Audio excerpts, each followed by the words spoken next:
Fishing today on the Chattooga River on the Georgia-South Carolina border.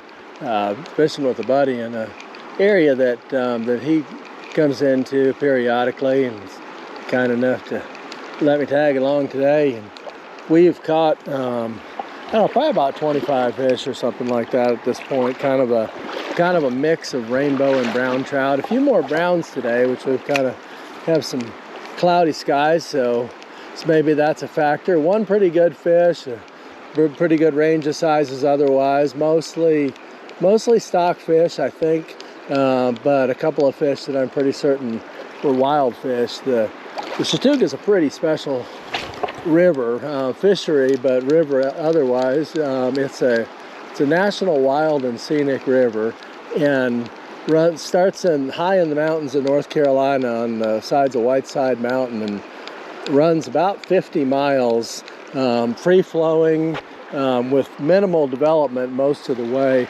Runs through parts of the 3 different national forests, the Nantahala National Forest in the headwaters in North Carolina, and then it comes in and forms the border between South Carolina and Georgia.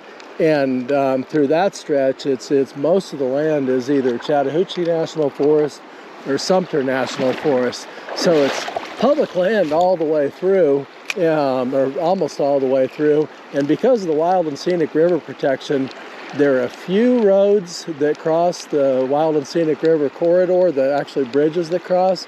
But other than those few places, the only way to get to nothing comes closer than, no roads or vehicles come more than within a quarter of a mile of the river corridor. So to get to the river, you've got to walk in many sections, like where we are right now, where I'm standing right now. You couldn't get to right here without walking at least a couple of miles, and from any direction. And that really protects sections of the river. It's from a fishing standpoint, it has great cold water habitat and a big range of opportunities. You have wild trout in the upper part, and then through a pretty significant section, you have some amount of wild browns and rainbow trout. You also have what they call semi-wild fish, which are fish that are stocked as fingerlings by helicopter, but grow up in the river because there's lots of good habitat for the trout, but not enough reproduction. So by supplementing them as fingerlings, those fish look and act like wild fish, even though they're stock fish. And like the section where I am now, the fish that are stocked full grown that are stocker size are stocked with a helicopter, so they get spread through these remote sections of river that don't have any road through. And then further down, there are a couple sections there's more stocking where it's catching. There's a catch and release section, a special regulation section. Got a little tiny one here. This might be a little wild rainbow. It came off, so we won't know. It was a little rainbow. I don't know if it was wild or not.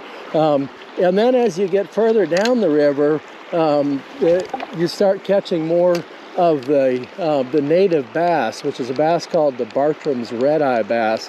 So you have a really diverse fishery and beautiful scenery, and I mean there's so many different ways that you can approach the river, and so many different types of experiences that you can spend a lot of time exploring. And of course, with it being free-flowing, the river level varies, so the same section can be different from one week to another, so it's always a new day of discovery, and today has certainly been a fun one.